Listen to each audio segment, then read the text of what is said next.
Boa noite para você, está começando o programa Band Eleições 2012. Hoje vamos falar sobre os fatos, de que forma os fatos são aproveitados ou até mesmo podem ser criados para fazer uma campanha ir para frente dentro daquela lógica de uma campanha, que é, primeiro, construir a imagem de um candidato, segundo ponto, destruir a imagem dos adversários. Para isso, conosco aqui hoje estão o jornalista Luiz Geraldo Maza, o Maza que é da Folha de Londrina, da Rádio CBN Curitiba. Também está conosco aqui o Irã de Souza, publicitário, veterano, tem algumas décadas de trabalho aí em várias áreas e também na propaganda política por algum tempo. Irã, vamos falar dos fatos. De que forma estes fatos influem ou podem até ser criados pela campanha? E olha, falando em campanha, para quem reclamava que estava devagar, tivemos uma bomba aí que atingiu justamente o prefeito Luciano Dutti já no começo da campanha, a partir de uma reportagem da Veja, falando sobre o enriquecimento do prefeito. Perfeito. Mas eu preciso, sem dúvida nenhuma, reverenciar aqui o meu Parnanguara de coração, né? Como eu, nosso prezado Massa. Gente, na realidade é o seguinte, né? Esse processo, você cria o fato, não é? E o outro que resolva para desmentir. O factoide é o Ferreirinha, correto? E assim sucessivamente. Eu acho que é um tiro de canhão. Na realidade, a Veja é uma revista que tem uma importância muito grande e que deu uma página inteira com foto e tudo mais. Por outro lado, eu vi uma matéria em resposta do prefeito que me pareceu relativamente esclarecedora e tal. Agora, podemos chamar de factoide, mas é que vai gerar todo um processo. Se é verdade, né? Eu estou entendendo que o fato é a verdade, o factoide é um processo que se inventa para gerar a resposta. Mas uma coisa é verdade, né? Toda vez que você entra numa campanha tendo que se explicar, você perde tempo, né? E eu acho que o fato já gerou uma necessidade de explicação, né? O ideal é quando você entra numa campanha sem dever explicações, né? Mas isso faz parte do jogo aí. Eu não sei mais como você vê esse processo, né? Maza? Eu acho que a resposta foi dada, né? Houve a providência, né? Porque a Veja errou em muitas coisas. Insinuar que a fortuna veio da atuação dele, não tem nada a ver. Aí ele demonstrou que a família, né? A família Dalprá, família que tivemos, inclusive, o Dionísio Dalprá, que foi deputado federal, foi prefeito várias vezes no Noroeste, e que é tio da esposa do prefeito. Então, ele foi ao Ministério Público, porque a reportagem da Veja dizia que o Ministério Público já estava tomando providência. Não estava. Quer dizer, começa aí um erro, além do outro erro da insinuação, né? Então, a reação foi essa. Agora, eu entendo que a reação tinha que ser mais vigorosa. Você vai brigar com um canhão e vai com um bodoque, com uma seta, como nós dizíamos em Paranaguá. Não importa. Se ficar caracterizado que houve má fé, que houve ofensa, lesão, a honra do prefeito, o prefeito tinha que tocar um processo contra a revista Veja. Não seria o primeiro, vários fizeram isso. Agora, se tiver medo de uma retaliação, né, aí o pessoal, já os assessores, devem estar aconselhando recuo. Mas devia ser isso. E responsabilizar também o jornalista, o autor da matéria, né? Que isso é normal. Nós sabemos que hoje há um problema vago por causa da queda da lei de imprensa, porque ela era, de fato, incompatível com a nova Constituição, criou um vazio, que, inclusive, uma dificuldade para todo mundo, porque o juiz o juiz ad hoc, o juiz singular, ele, quando tiver uma matéria desse, ele pode recorrer à analogia, uma série de coisas para aplicar, até o poder discricionário, para aplicar a lei diante da falta de um texto legal que assegure mínimo de equilíbrio nisso. Irante Souza, o interessante da história é que hoje a regulamentação eleitoral é muito rígida. Então você não pode fazer campanha, não pode ir para a televisão, não pode fazer praticamente nada até que aconteçam as convenções e que se dê a largada da campanha e depois horário na televisão. Mas a utilização dos meios de comunicação, aí não tem regulamentação, principalmente quando é um veículo de comunicação que está fora do alcance da justiça local, que está em outro estado, uma publicação nacional. Aí há um território livre para a atuação, qualquer um dos lados tem essa possibilidade. A questão é achar alguma coisa que emplaque. Olha, cara, eu não me lembro onde é que eu li essa matéria e foi motivo de comentário da ministra que vai coordenar agora o Supremo Tribunal Eleitoral, né? Carmen Lúcia. Carmen Lúcia, perfeitamente. Porque tem inúmeros candidatos sugerindo o picotamento da campanha publicitária, o picotamento da aparição em televisão no município. Tem município porque basicamente como é que funciona? Né? Você tem o prefeito e a cidade que não tem televisão, eles estavam sugerindo que houvesse da emissora geradora um picotamento para aquele determinado município, que ia ficar uma coisa absolutamente inviável. Ela mandou arquivar a sugestão, o processo, enfim, e vai estudar para frente. Mas esse processo, pessoalmente, eu acho que esse processo todo está torto, mas, sabe, honestamente, eu acho, Vili, que está torto. Está torto por N razões. Primeiro, a forma com que os partidos se colocam no horário gratuito dado pela televisão, não durante a campanha, no período que antecede a campanha, cujo objetivo é ensinar, doutrinar o eleitor, aliás, ensinar o eleitor a doutrina partidária, por exemplo. Mas como praticamente diferença não existe, fica difícil, né? Porque todo mundo não tem doutrina partidária, bem da verdade, acaba gerando uma propaganda antecipada dos candidatos. Tu e Geraldo Mas, o que nós temos no Brasil, em grande parte, não é uma conscientização, um entendimento do processo eleitoral, a apresentação de propostas ou ideias. O que você tem realmente é uma máquina de lavar roupa suja, onde o candidato acusa outro, o outro responde também, ataca, e aí você tem o pior tipo de doutrina, o pior tipo de ensinamento possível para o eleitorado. Você tem uma contradição no Brasil brutal, né? Primeiro, a obrigatoriedade do voto. E depois você não pode haver um debate, por exemplo. O debate é tão amarrado, né?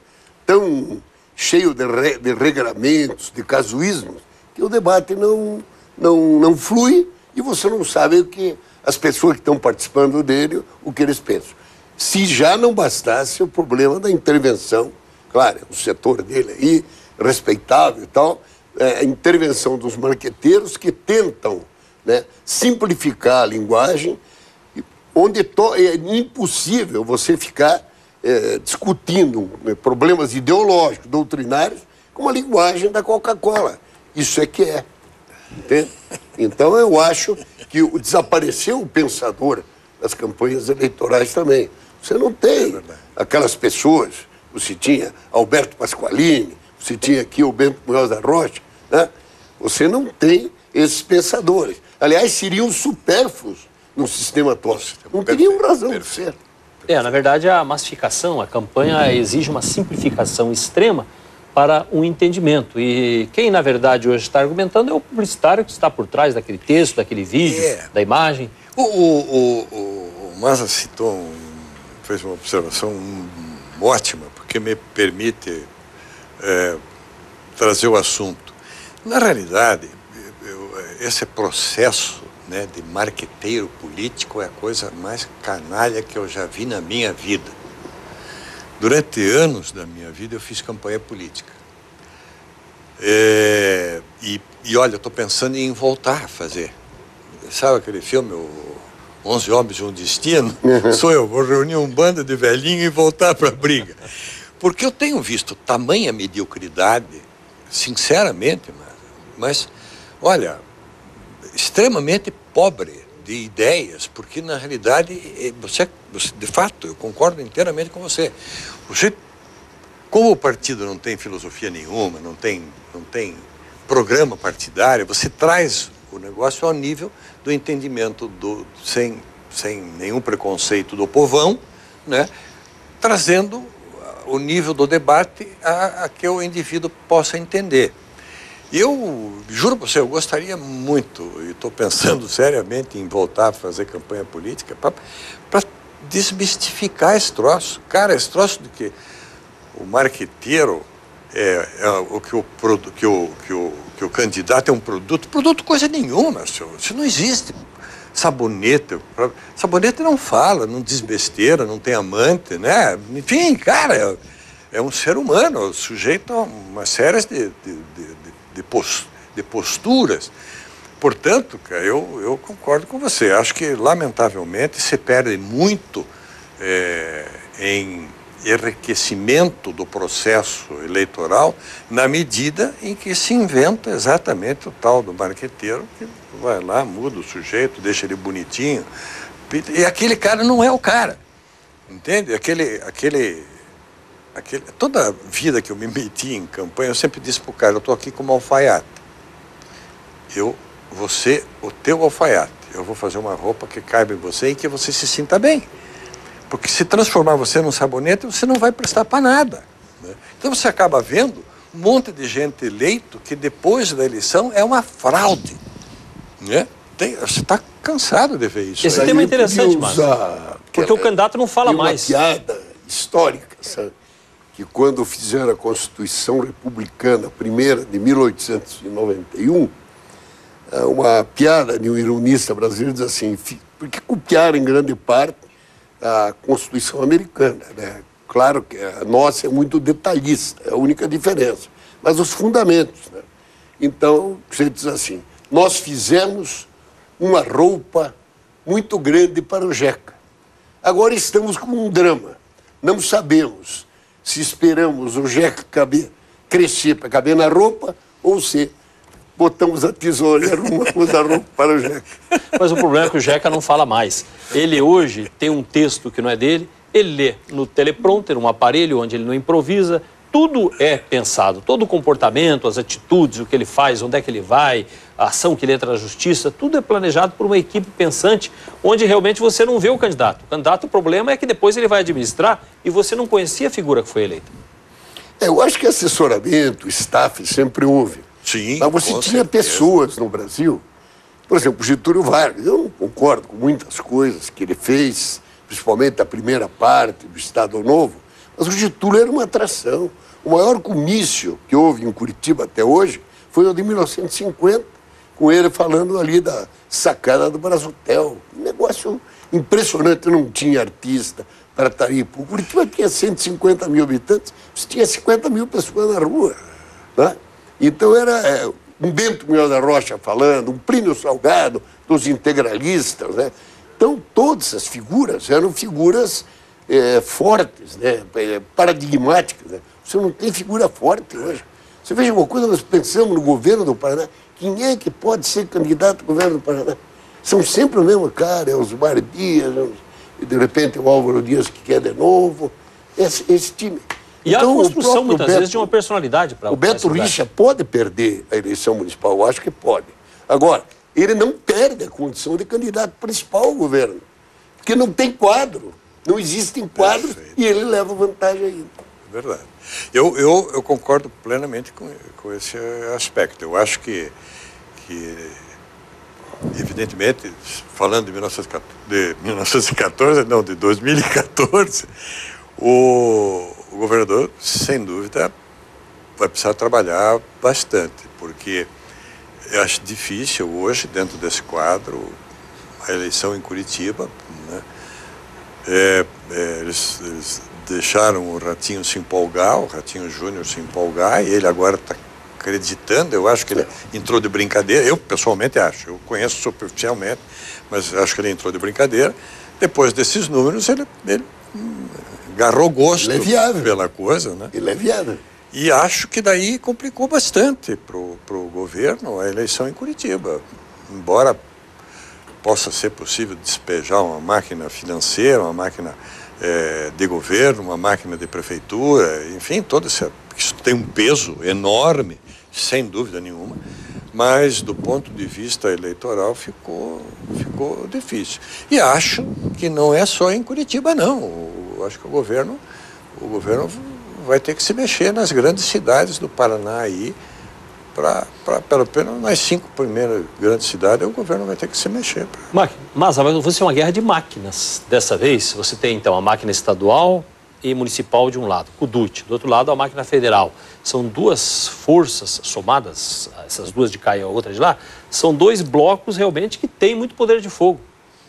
Agora você vê que coisa curiosa, a eleição do vice da chapa do Freuter, quem ganhou? Ganhou quem era contra a convenção, contra o apoio ao Freuter, e que era contra a Gleisi e o Paulo Bernardo. É verdade. Então você veja, agora, isso aí que podia ser negativo, de repente pode até agregar um setor que poderia ficar aí sem querer participar da campanha, de repente ele se envolve. É verdade. Mas mostra aí, a máquina, o Virgílio está falando em máquina. Você veja, até que ponto se pode desprezar a força que hoje a Gleisi tem, que é muito mais operativa que o Paulo Bernardo, que é uma cabeça. Acho o Paulo Bernardo uma pessoa qualificadíssima. Agora, ela é a figura que criou todo esse quadro aí. Ela foi derrotada na escolha do vice. É verdade, é verdade. Agora, sem partidarizar a discussão, esta é uma característica do PT. Né? Eu, às vezes, digo, e aproveito o ensejo do programa para esclarecer. Eu sempre digo que o PT não é partido, é bando. E quando eu digo bando, não quero dizer no mau sentido. No mau sentido. Eu quero dizer bando de agrupamentos de pessoas debaixo da mesma sigla. Né? E isso você percebe claramente no PT, e esse fato que você colocou é mais uma prova. Né? Irã, muito obrigado pela participação, te espero aqui outras vezes. Muito obrigado. Muito obrigado a vocês. Maza, obrigado mais uma vez. Ficamos por aqui, uma boa noite para você. Até a próxima edição, na outra segunda.